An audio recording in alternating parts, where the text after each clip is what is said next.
Hello students, in this video I am particularly going to talk about photoelectric effect, but before starting with the topic I want to give you a brief idea why the study of photoelectric effect is so important to us.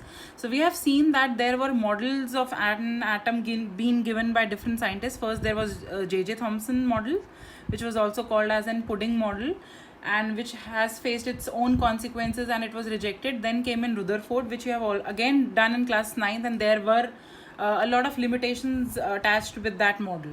So once the limitations of Rutherford came into the picture, it was very clear that whatever Rutherford has said about that particular atom is not correct. So the next model that came into the picture was of Bohr's, right? So when Bohr's model came into the picture, between the time gap from Rutherford to the Bohr's, there were a lot of inventions taking place during this time. And due to these so many inventions that were taking place, then only Bohr was able to give the exact idea about his model. And what are these inventions? There were so many. The main two important assumptions, the inventions that happened were that the electromagnetic radiations were assumed to have dual nature, and there were so many experiments being done during that time which were proving that electromagnetic radiations have dual nature. Now what do you mean by dual? Dual means both. So what both nature I'm talking about here is, one is particle nature and the other is wave nature, right? Now what is particle and wave nature? Assume that I have thrown a stone in water. Now you know that stone won't stop at the particular point where it hits the water. It will go and it will form ripples, it will form waves. So that we can say is a wave nature. But if I throw that same stone on the floor, it will stay at that place. It is not going to form a ripple, it is not going to form a particular pattern going forward. So that is the basic difference between particle nature and wave nature, and I'm going to take both of them very soon in detail.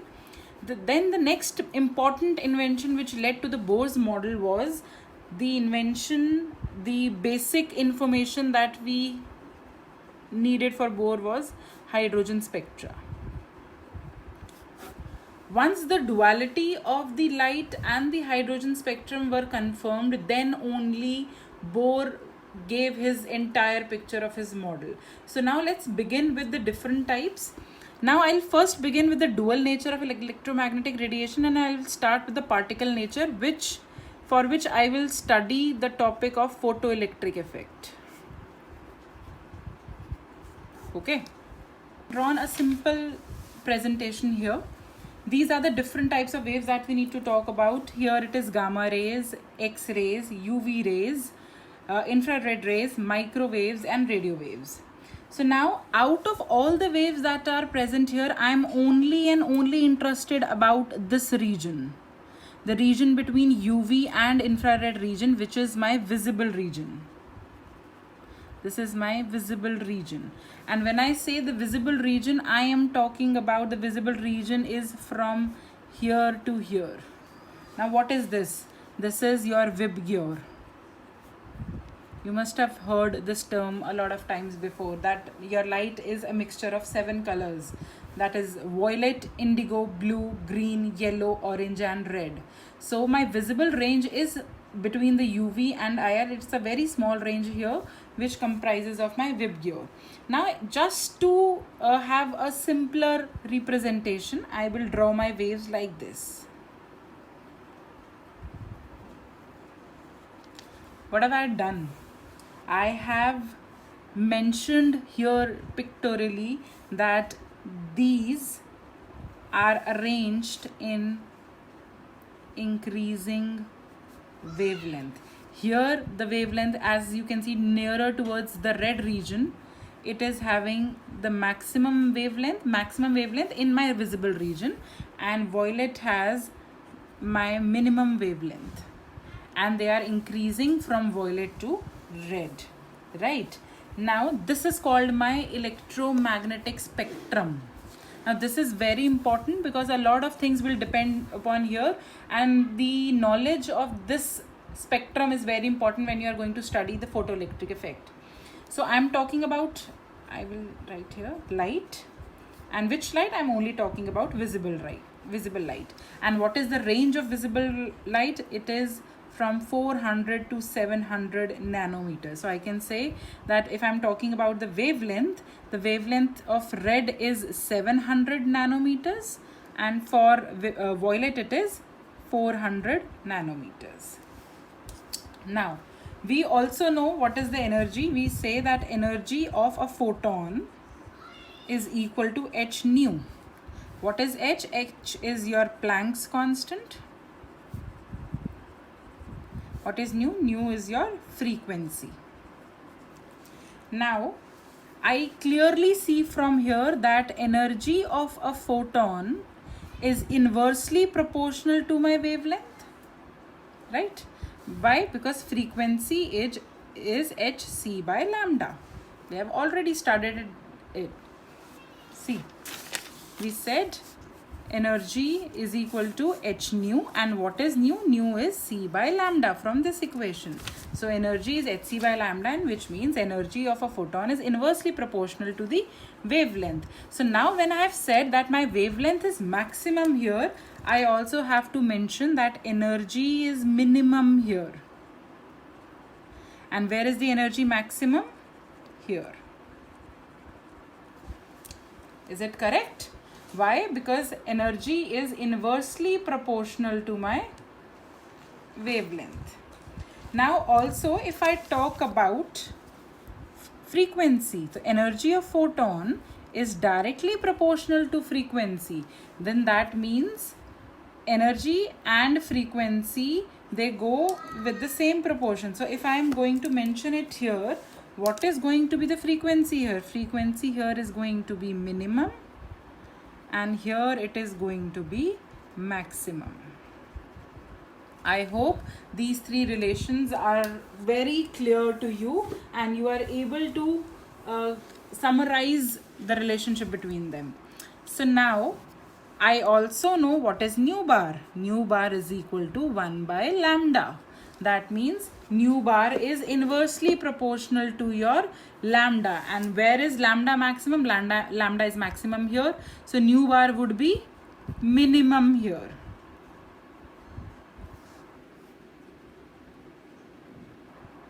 Right? So if I just make it in a simpler way, if I am talking about lambda, for V it is minimum, for red, for violet it is minimum, for red it is maximum. If I talk about frequency, it is maximum here, it is minimum here. For wave number, it is maximum here and minimum here. And for energy again, it is maximum here and it is minimum here.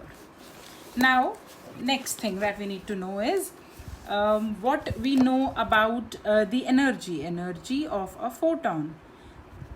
The units for energy of a photon are electron volt. We measure the energy of light of a photon in electron volt, wherein the lambda we take are in nanometers or in meters, whatever it is given to you. Now, I will again write it here. I'm just going to share the values which we have obtained experimentally, and you do not have to learn these. We said that the wavelength for violet is somewhere in the 400 range, and here it is 700. I cannot say for the red it is exactly 700 because it is a range. We were talking about a range of light, right? So what is the energy? Energy is hc by lambda. So if I'm talking about the energy, when it was calculated, it was found that the energy for the violet region is somewhere around 3.1 electron volt. What is the wavelength for green? It is somewhere around 550 nanometers. Always it is in approximation only. So when it was found for the red region, it was found to be somewhere around, I think, 1.7 electron volts, the energy of the red region. Similarly, for orange, it was found to be 2 electron volts. For indigo, it was found to be 2.8 electron volts, and so on. Why I'm telling you this, you will soon realize. And also when I say it is an electron volts and I want to convert it into our SI unit, which is joule, 1 electron volt is 1.6 into 10 to the power minus 19 joules. Remember this, right? Now, so now what are the limitations? Limitations are that electromagnetic wave theory successfully explained the properties of light. These all were very clearly explained. Example, interference was explained, the diffraction method was explained, but photoelectric effect and the black body radiations were not explained, which are the particle nature. So let's begin with the particle nature, which was not explained. So now we know the wave nature is explained. One of the properties of, when we were talking about the developments leading to the Bohr's model, the first criteria was dual nature, which we had particle nature and wave nature. Wave nature we have just discussed. Now we are starting with the photoelectric effect, which is in the particle nature. Let's begin with the particle nature of light, which is photoelectric effect. The photoelectric effect completely explains the particle nature of light. Now, what is photoelectric effect? It means how can we get electricity from light? How to get electricity from light, right? Now, what is here? See, if I do the I break the word photoelectric effect, I get two words, which is photo and electric. Photo means light, and here I am only concerned about the visible light, right? And what is electric? Electric means I am talking about electrons here, for which you just need to know two things, that the charge is 1.6 into 10 to the power minus 19 coulombs, and the mass is 9.1 into 10 to the power minus 31 kgs, which is almost negligible when you talk about the mass of protons and neutrons, right? So now what was done was that there was an experiment conducted with this setup, right? This was a vacuum tube.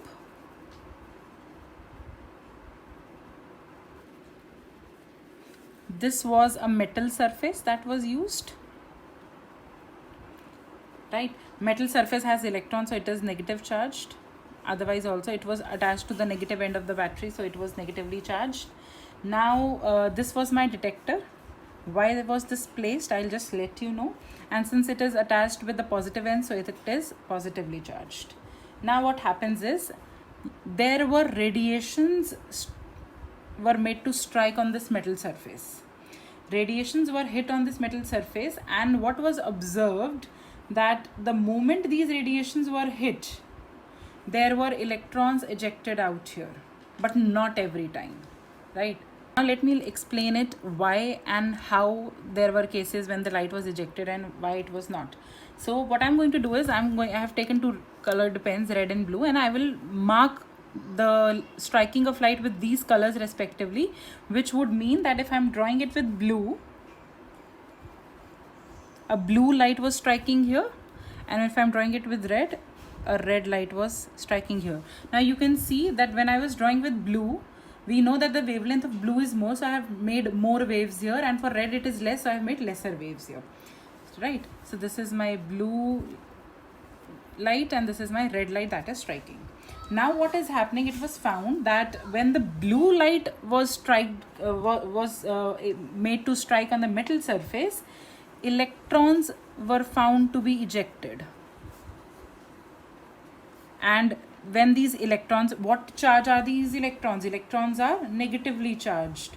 So what happened, when these electrons came and hit the detector, there was a reading in the emitter, right? And the emitter reading was noted. So what happened, but with the red light, there was no ejection of electrons, nothing happened. So here we were very sure that there is some criteria which is being followed, which made the blue light eject the electrons from the metal surface, and there was nothing happening with the red light. Also, it has confirmed us one thing, that when I'm talking about the red light, it has minimum energy, right? And we know it is 1.7 electron volt, but I'm just explaining it, that it was found that when the red light was attacking the metal surface, there was no ejection of the electrons, because there was not sufficient energy, and red has the minimum energy, right? But blue when the blue light was striking the metal surface, the energy was more because the electrons were ejected. And we know it is somewhere around 2.8 volt. Now, why do we think that red had minimum energy or lesser energy? Because we know that the electrons in the metal surface, they were obviously bound with the nucleus. There was a bond between the nucleus and these electrons. So if the electrons were coming out, then that means blue had that much energy which was able to overcome that bond and the electrons were let free. But red could not break the bond between the nucleus and that electrons, and that is why it couldn't go. So this means the ejection of electrons is proportional to the light. It depends upon the light which is being used. For every light, the electron ejection is not going to occur. It is only going to occur with a particular light. So when we talk about metals, if I talk about metals, we know that the metals have electrons are loosely held. Where do you find the metals in the periodic table? We know that the periodic table, the very first or the first two are called as alkali metals and alkaline earth metals. So in general also we say that the metals are towards left and bottom in the periodic table. So that means the leftmost column in the periodic table is most metallic, and if I go down in that group, which is my leftmost column, it is group 1, which is lithium, sodium, potassium, rubidium and cesium. There is one more francium, but it is very highly radioactive, so we do not talk about francium. So if this is my leftmost column, so that means this is most metallic, and if I'm going down, that means cesium is the most metallic. As we know, as we go down the group, the size increases, and if the size is increasing, then that means the cesium, the electrons are not held tightly. The electrons are far away from the nucleus, and that means it has the least ionization energy. You know what is ionization energy? Ionization energy is the energy required to knock out the outermost electron from a ground state atom, right? So if I compare all of these metals in the group 1, it is cesium, rubidium, potassium and sodium. Cesium is the biggest, the largest among all these, so it is going to be far away from the nucleus, and the ejection of electrons is the easiest. So cesium has the lowest ionization energy, and hence we are saying that cesium is most metallic. Now why are we talking about metals here only? See, if I make a metal, right, this is my metal, let's say I have taken sodium. Now we know that the electrons are embedded in this metal surface, right? Now let me begin with red. If I am striking red light, and I know the energy for red light is 1.7 electron volts. Now what happens? Nothing is happening, because when the red light was striking here, there was no electron released, right? So if the electron is not released, I will say there is no photoelectric effect. What is photoelectric effect? It is the ejection of the electrons when the light of a suitable frequency or suitable energy or suitable wavelength falls on it. तो हमने red light को इसके ऊपर project किया, and there was no electron that was being ejected out.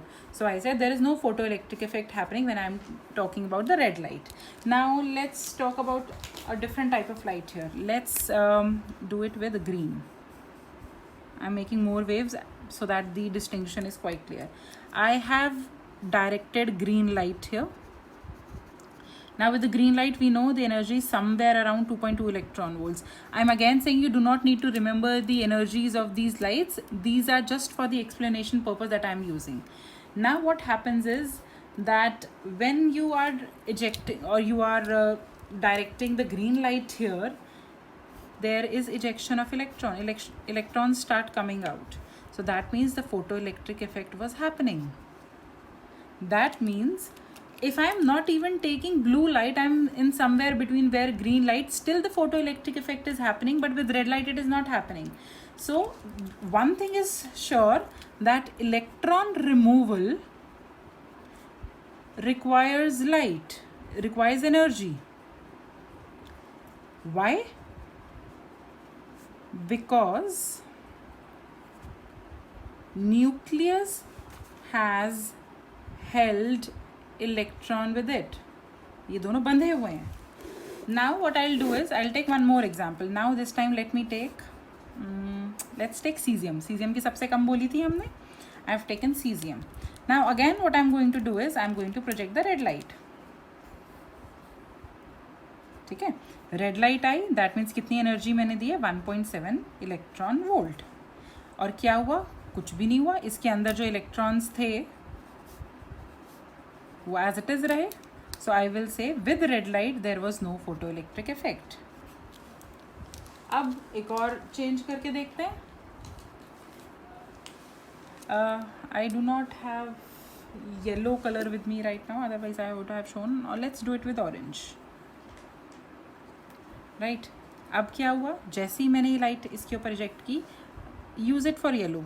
I want it to be with yellow first. Let's say this is yellow light which is having 2.15 electron volt. जैसे ही मैंने yellow डाली, वापस से electron निकल गए. That means electron, ये कितनी है 2.15, दिस इज 1.7. और हमारा विबग्योर रीजन कैसा था? तो रेड से नहीं निकले, येलो से निकल गए. ठीक है. So we say that energy is required, और the energy required is more than 1.7 electron volt for sure. तो अब मुझे ये समझना है कि ऐसी क्या चीज़ है जो किसी लाइट से तो हो रही है और किसी से नहीं हो रही. सो I want to know when photoelectric effect will happen. ठीक है. So I know when the light is having enough energy to break the electron away from nucleus. तो जैसी इतनी एनर्जी मिल जाएगी कि न्यूक्लियस को वो तोड़ दे, न्यूक्लियस की जो बॉन्डेड स्ट्रेंथ है इलेक्ट्रॉन के साथ वो उसको तोड़ दे, तो फोटो इलेक्ट्रिक इफेक्ट हो जाएगा. राइट. तो now let's try and understand what exactly is happening. ये मेरा मेटल था. मेटल ऑब्वियसली इसके पास आयनाइजेशन एनर्जी कम है, तभी उसके अंदर से इजीली इलेक्ट्रॉन जा सकता है. So now what I am doing is, मैंने कई तरह की एनर्जी उसके ऊपर इंसिडेंट कर दी. Now what happens is that sometime it strikes the electron. यहाँ पे इलेक्ट्रॉन है सब में. It strikes the electron and pushes it to the surface. Fine. So मतलब when the light is striking towards the metal, इन सब के पास अपनी अपनी एनर्जी ऑफ फोटोन है. अब क्या हुआ? जब इसने इसको स्ट्राइक किया, for let's say this light was striking the metal, कुछ नहीं हुआ. जब इसने स्ट्राइक किया तो इसने इलेक्ट्रॉन को इतना मूव किया कि electron shifted, moved from this position and came to the surface. And when there was one more type of light falling into it, the electrons were out. So what is happening is energy is required to move the electrons, or I can say to just move the electrons. So what is happening here is, मैंने energy of photon दिया. कैसे दिया? मैंने light incident की, उस light के पास energy थी. उस लाइट ने किया उसने जाके इलेक्ट्रॉन को हिट किया. नाउ अगर तो ये हिट करने वाली जो एनर्जी थी, it was more than a particular amount of energy, let's call that energy as W naught. So electron moved to the surface. ठीक है. फॉर एग्जाम्पल मैं बहुत एक सिंपल सी चीज़ बता रही हूँ. मैंने मान लिया इस मेटल की जो अंदर एनर्जी है जितना इलेक्ट्रॉन को मूव करने के लिए चाहिए, let's say it is 2 electron volt. ठीक है, 2 इलेक्ट्रॉन वोल्ट के बाद इलेक्ट्रॉन स्टार्ट्स मूविंग. तो अब मैंने क्या किया, मैंने यहाँ पर 1.8 इलेक्ट्रॉन वोल्ट की energy the. Now this 1.8 electron से क्या हुआ, इसको तो 2 इलेक्ट्रॉन चाहिए था, nothing happened. Now what is happening, मैंने अगली एनर्जी दी 2.0 इलेक्ट्रॉन वोल्ट की, इतनी उसको चाहिए थी हिलने को. तो उसने क्या किया, ये जो इलेक्ट्रॉन अंदर एम्बेडेड था उसको सरफेस पे लाके छोड़ दिया, क्योंकि सरफेस से निकलने के लिए भी तो एनर्जी चाहिए. So this is the minimum amount of energy which is required to move that electron and shift it to the surface. अब ये इलेक्ट्रॉन क्योंकि 2 इलेक्ट्रॉन वोल्ट ही था, उसने 2 ही दिया, तो वो सरफेस पे आ गया, वो बाहर नहीं निकल पाया. The moment I shifted it to, let's say, 2.2 electron volt, now what happened is that electrons came out. और अब इलेक्ट्रॉन जो बाहर आए वो कितनी एनर्जी से बाहर आए, ये 0.2 एनर्जी से बाहर आए, क्योंकि the amount of energy that I was inciding in was directing towards the metal was 2.2. तो 2.2 में से 2 एनर्जी तो उसकी लग गई सरफेस तक आने पे. Now once it has reached the surface, the only thing left is to go out, and now it will go out with the energy of 0.2. So it has moved to the surface, so now the rest of the energy will be utilized for the mobility of electron going outwards, and that mobility of electron, the energy would be called as kinetic energy. So what I am saying is now here is that my energy of photon, आपने जितनी energy of photon incident की थी, it is equal to W naught. W naught क्या है, that is the minimum amount of energy required to just move an electron from inside of the metal to the surface. I will write here minimum amount of energy required to just move electron from inside to the surface of the metal. ठीक है, तो अब मुझे इतना और पता है that law of conservation of energy says that energy can neither be created nor be destroyed. तो जितनी एनर्जी आपने इंसिडेंट की थी उतनी ही यूज होनी चाहिए. तो कुछ तो W naught यूज हो गया because that was the minimum amount of energy required. The rest of energy would be required in the kinetic energy of the electron. That means the energy of electron with which it will move out. That would be the mobility. And what is this V? This is the velocity of electron with which it will leave the surface and come out. Now what is this work function? This W naught is also called as threshold energy. It is also called as work function. ठीक है, now to simplify it more, we say that energy of photon is equal to the work function, और work function को हम represent करते हैं h nu naught से. अब ये nu naught क्या है? Nu energy of photon is h nu. This is frequency. This is the threshold frequency.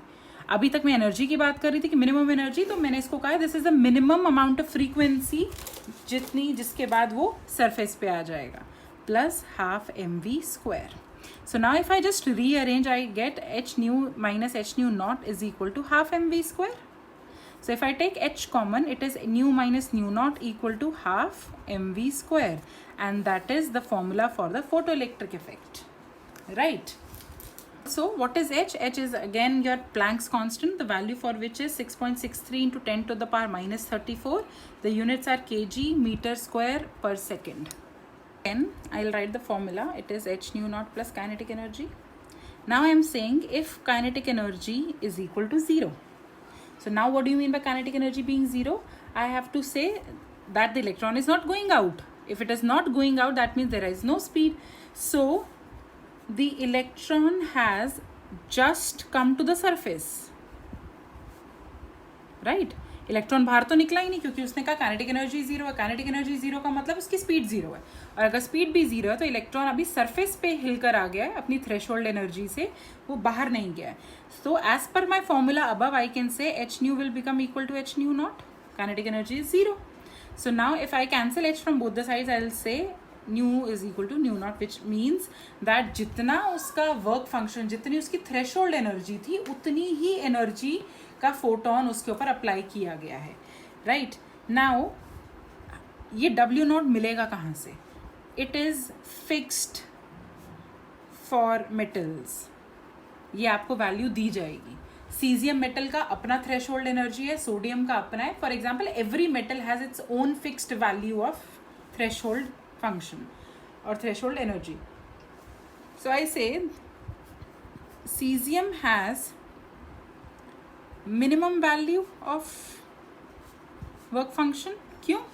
क्योंकि सीजियम सबसे बड़ा एटम है, आयनाइजेशन एनर्जी इसकी सबसे कम है, सबसे इजीली इलेक्ट्रॉन देगा, तो सबसे कम एनर्जी की लाइट आते के साथ ही it will move to the surface. So it is having the least value. तो अगर मैं वर्क फंक्शन कंपेयर करूँ ग्रुप 1 के एलिमेंट्स के बीच में, so it is going to be in this order. Do you all agree? The moment you are away from the nucleus, it is easier to move that electron, and it is even more easier to move that electron towards the surface. Right? Now what I have done is I have made a potassium metal here, and I have incident red, orange, green and blue light there, and I have also correspondingly arranged their waves.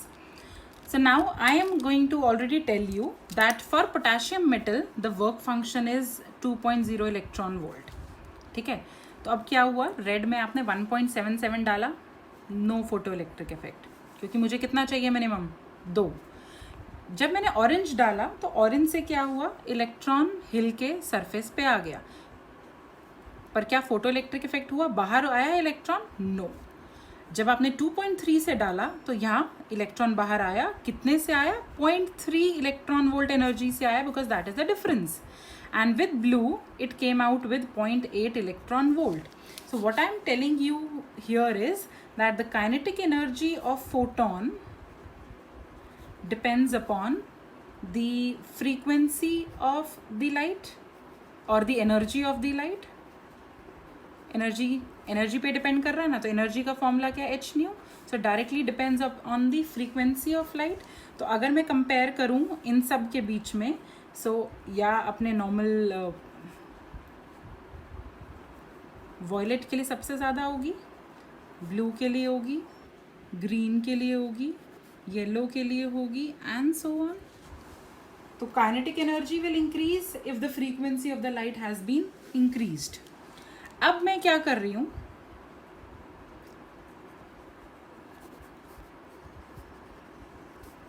I am going to increase the brightness and the intensity. ये कैसे increase होगी? ये एक red की light थी, मैंने एक और भेज दी, मैंने एक और भेज दी. सिमिलरली जब ऑरेंज की थी, same I have done with green.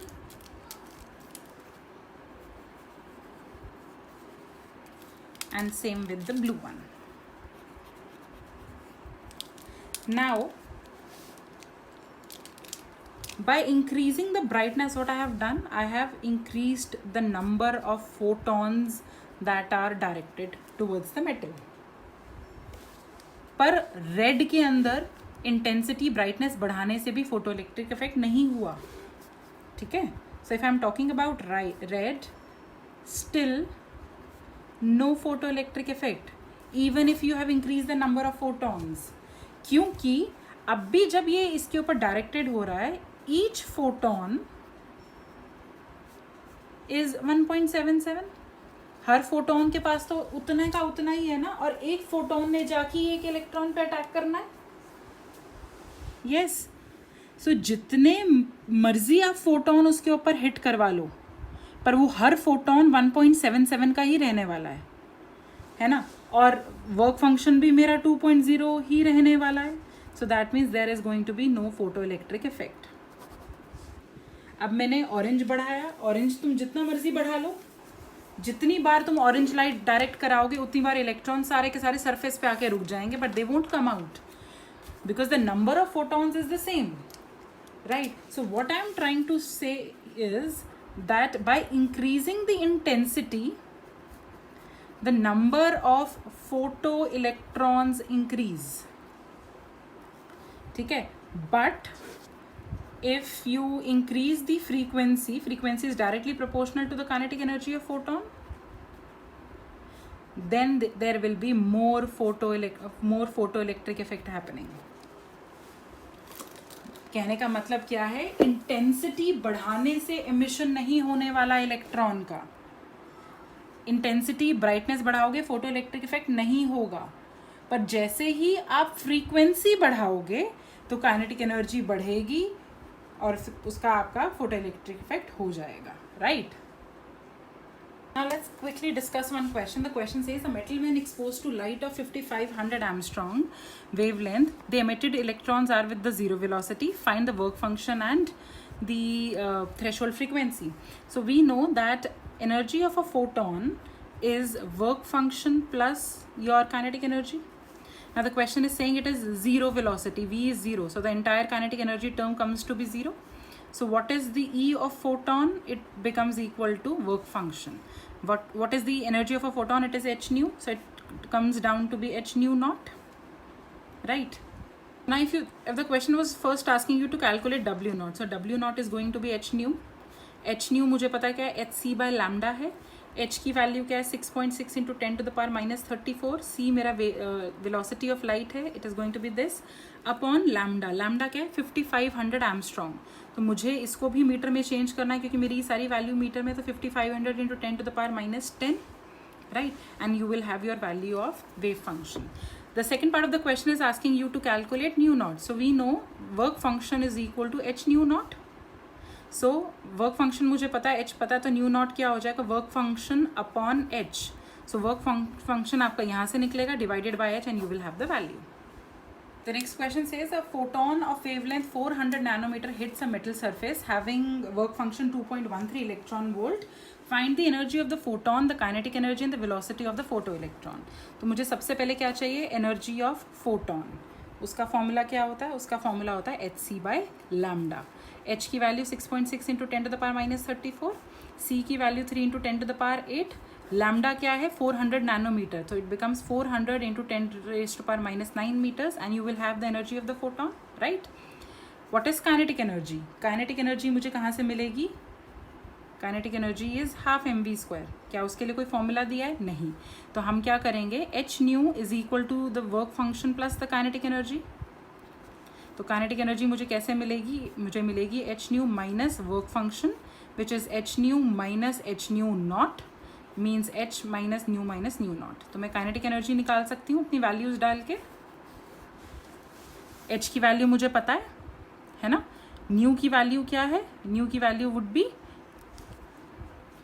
h c upon lambda minus c upon lambda naught and I can put the values from here. ये lambda photon का दिया हुआ है आपको,